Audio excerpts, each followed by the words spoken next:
Rome wasn't built in a day, but it did fall in one. Well, actually two. But which was worse? That's what we're looking at today. We've said it before, and we'll say it again. Rome wasn't built in a day, or more accurately, wasn't conquered in a day either. What started as a small Italian city-state became the largest the world had ever seen through centuries of expansion, thanks to a combination of military might and good old-fashioned kleptocracy. Because while Rome was certainly a center of culture and innovation, much of its success came from exploiting the labor and resources of the territories it dominated. And when those people had nothing left to take, the empire fell apart. Kinda makes you wonder if the whole thing was worth it. But before we get into the how and why of the fall, let's spend a minute talking about the what.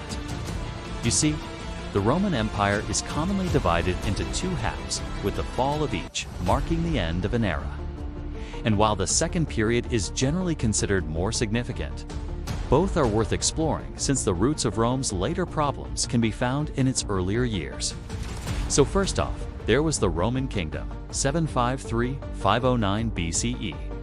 The period covered by Roman legend that you may be familiar with from books like The Eagle of the Night. The story goes that Rome was founded by Romulus, who killed his twin brother Remus, after the two of them disagreed over how to build their new city. But whether the story is true or not, what followed was the establishment of a monarchy with Romulus as its first king. Over the next 3 centuries, Rome grew from village to small city, expanding its territory and influence throughout central Italy.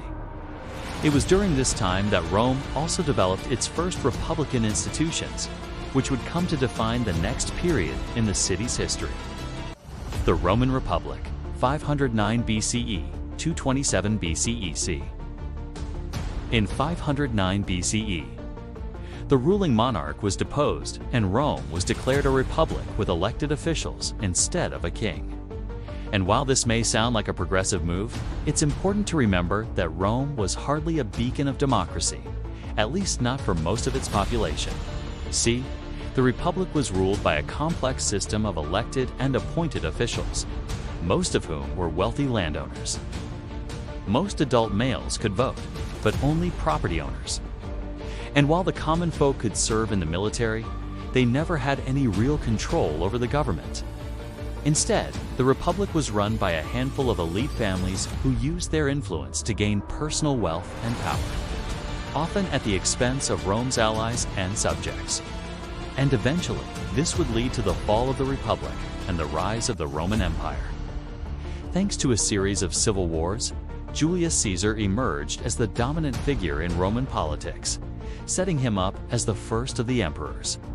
But Caesar's assassination in 44 BCE plunged Rome into a new round of civil wars, eventually leading to the rise of Octavian, Caesar's adopted son, who would become the first emperor of Rome in 27 BCE, ushering in the period known as the Pax Romana. This was arguably the peak of Roman power, a time of relative peace and prosperity throughout the empire. But even this golden age wouldn't last. During the 3rd century CE, a series of crises, including economic instability, political corruption, and barbarian invasions, plunged Rome into a long period of decline that would eventually lead to its downfall in the 5th century CE.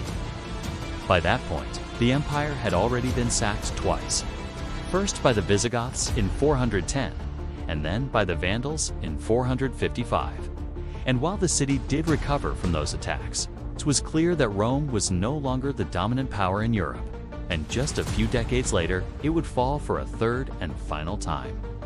In 476 CE, the Germanic general Odoacer deposed Romulus Augustulus, the last emperor of the Western Roman Empire, marking the traditional date for the fall of Rome, while the Eastern Roman Empire, also called the Byzantine Empire, would survive for another 1,000 years. The political, financial, and military might of the old Roman Empire was no more, and the causes for its collapse are complicated and numerous.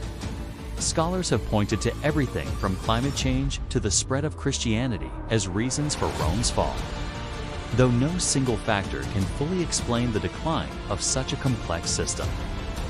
Generally speaking, though, most historians agree that a combination of overextension, corruption, economic instability, and military overspending played the biggest roles in bringing down the empire. For much of its history, Rome was able to get away with exploiting the labor and resources of its subjects without facing any serious consequences. But as the empire grew, so did the number of folks who felt exploited. And eventually, the costs of maintaining the empire, both financially and in terms of lives lost to warfare, began to outweigh the benefits. And that, dear viewer, is why